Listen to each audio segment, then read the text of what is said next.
My name is Mamadou Samba, and I am a child of the African diaspora.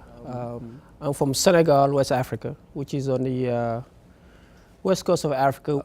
Senegal has played a very significant role in the, historically, when you look at the slave trade, because it has an island that is known as Gorée Island, which is where many slaves were actually kept in Africa before they were exported to either the United States, South Africa, South America, and other countries. And that island is called Gorée Island, through the doors of no return. I came to the United States a few times, actually. My father worked at the Senegalese embassy as a diplomat. Through that, I came to visit my family when he was here with my mother.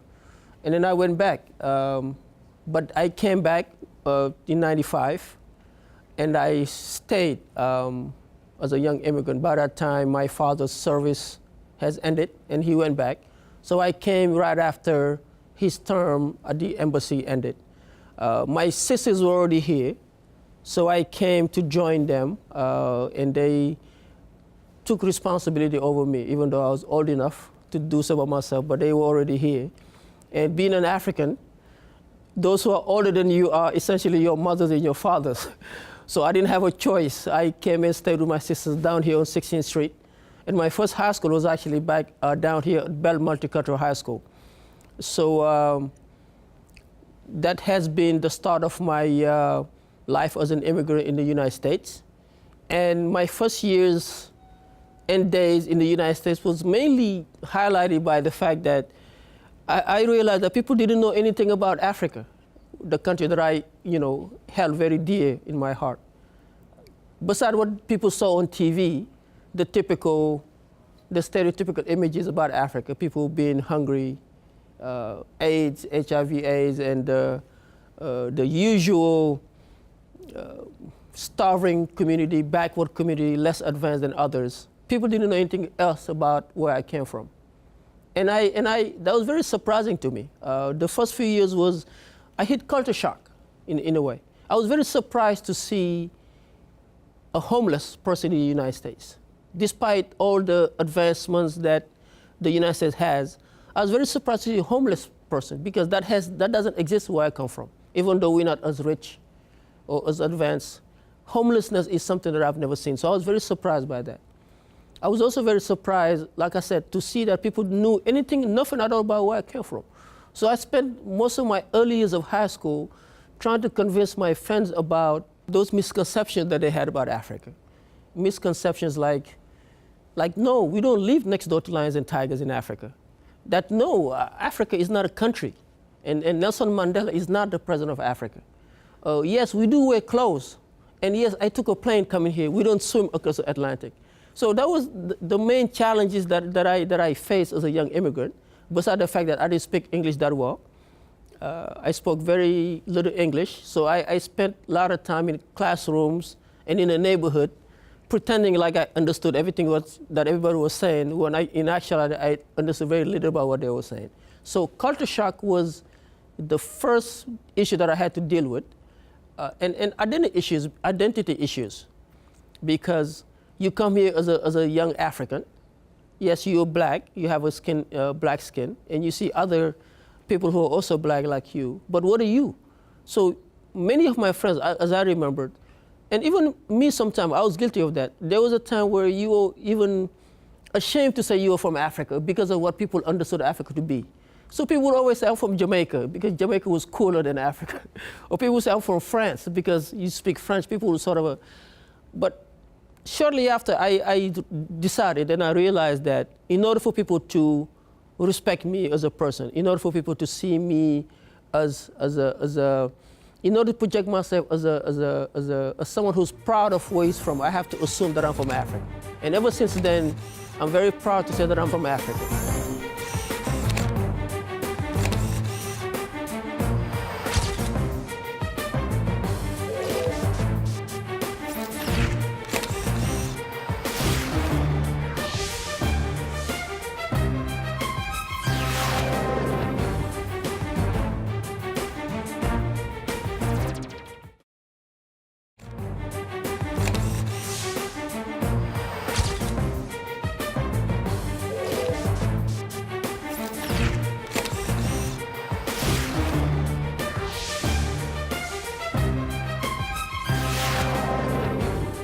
I left Washington and I went to Atlanta. My family moved to Atlanta, and again, like I said, I didn't have a choice. I just had to be dragged, so I went to Atlanta to finish high school in Atlanta. But after high school, I really spent my time doing nothing. I had no plans, really. I finished high school, and college was an option. I really didn't prepare to go to college. So I spent most of my time selling T-shirts on the streets of Atlanta, working in restaurants, cleaning tables, working 2 to 3 jobs, playing soccer, hanging out with friends. Really, that's what I was doing. I really didn't have a plan A or plan B. I was selling T-shirts on the sidewalk of Atlanta, fixing watches, selling watches at the flea market, which was good. I think looking back, that helped me a lot. That helped me be the person that I want to be. Shortly after that, I decided that I have to go to college. I have to get an education. But there was no way to pay for it. Education is very expensive in the United States, which is another challenge that African Americans face. I didn't have the luxury of my parents giving me $50,000 to pay for my education. I had to find my own way. I met a coach who sent me to South Carolina to meet his friend. His name is Ike Ofoji. He recruited me to come play soccer at the University of South Carolina in Aiken. And he told me, I'm not bringing you here to play soccer. I'm bringing you here to go to school. I recruit soccer players, but I want them to go to school. So he promised to put me on the right track. So I took faith. I had faith in that. So I went to South Carolina to get my education. I decided to stay in South Carolina as a way to prove to myself that I can overcome challenges. I didn't know what challenges there would be. Looking back, that decision has been the most important decision in my life. And those 4 years eventually became the hardest 4 years of my life, period, that I've never imagined. Back home, we had everything we needed. We never went to bed hungry. My father gave us everything we needed. My parents gave us everything we needed. But when I stayed in South Carolina, so first I had to find a way to pay for my tuition. And I had no way to pay for my tuition. My first job in college, as I tell the story sometime, I was earning $15 a week on Wednesdays. $15 a week was my entire budget in college. I ended up agreeing with my financial director to payment plans that required me to pay for my tuition in installments. So in other words, I will enroll in a semester, and they'll give me 3 months to pay for my tuition, $500 at a time, whenever I could get it. The goal was you have to make sure you pay before the end of the semester so you can enroll in the next semester. So I ended up, for about 4 years of college, that's what I did, pay for my tuition in installment. I mean, it got better my last year.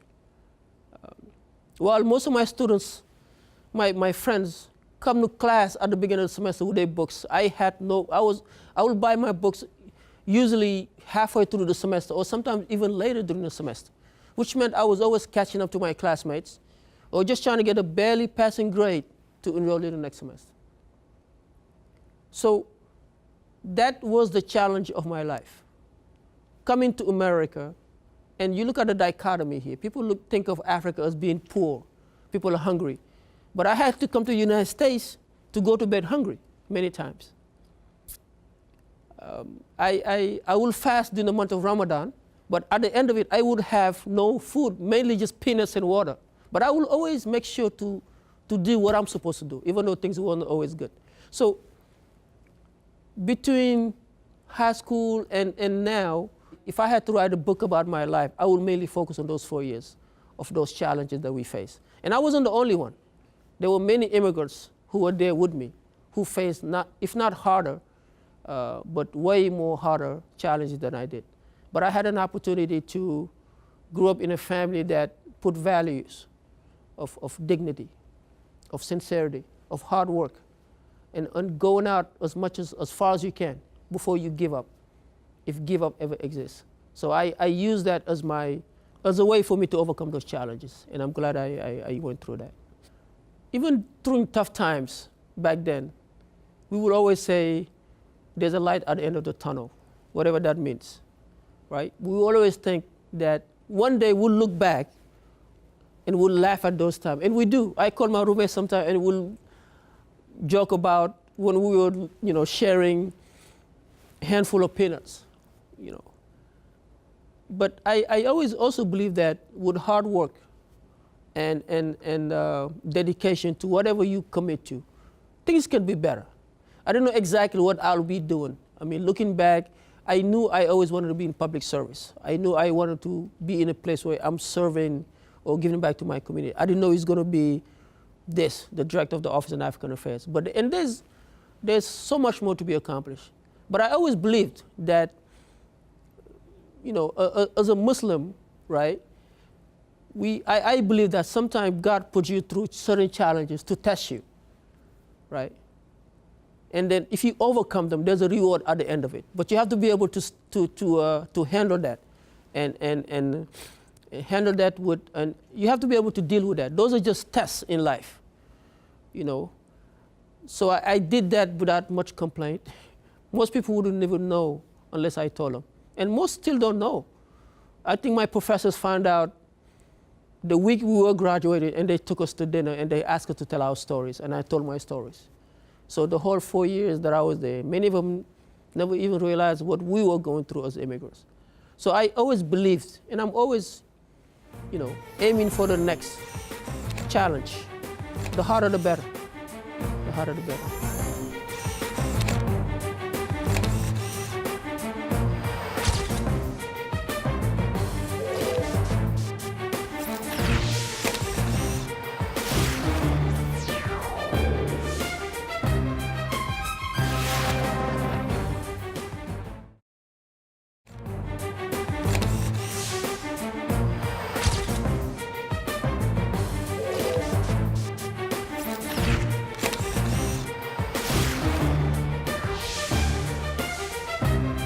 The challenges are numerous.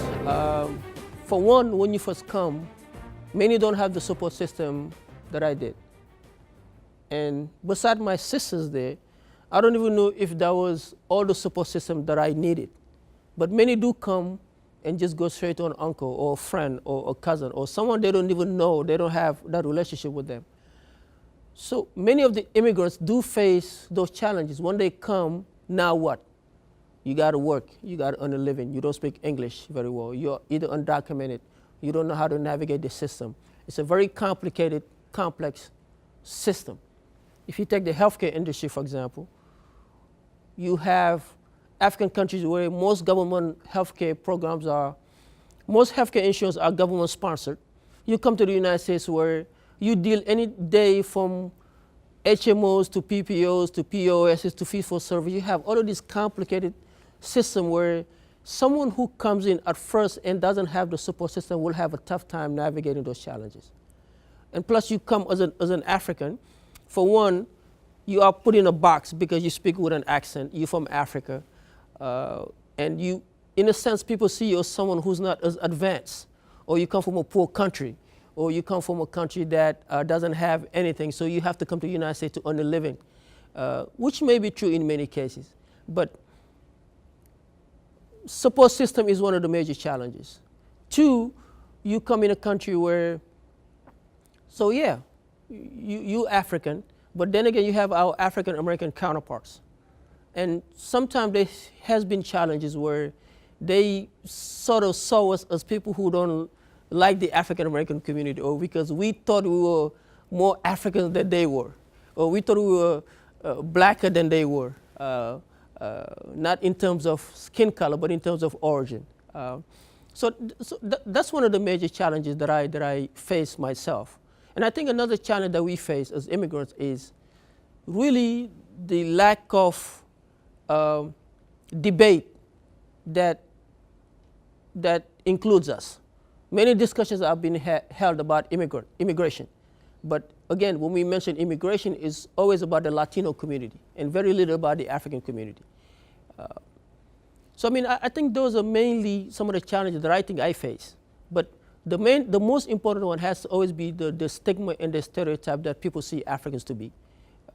And I think those are issues that we've tried to address myself as a human being through dialogue, through conversation, through partnership with other friends, community organizations, and neighborhood associations.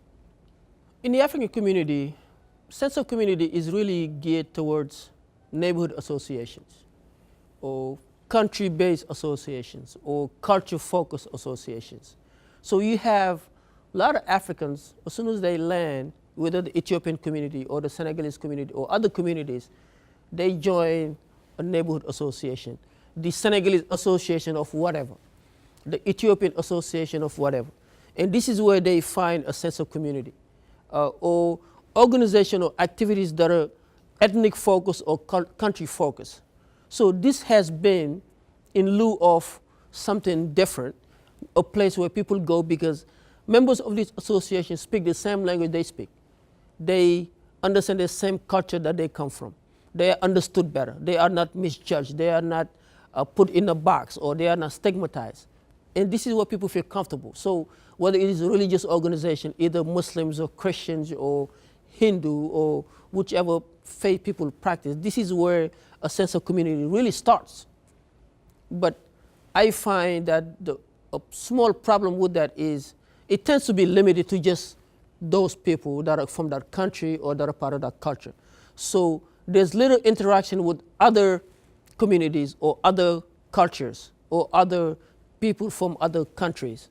And I think that could add to the diversity, that could add to the promotion of dialogue, and that could add to to addressing challenges that all of those communities face. Because you have all of these organizations that are small organizations. Each one of them is addressing healthcare or jobs or public safety. Each one of them is addressing it separately from everybody else. So there's a repetition of efforts.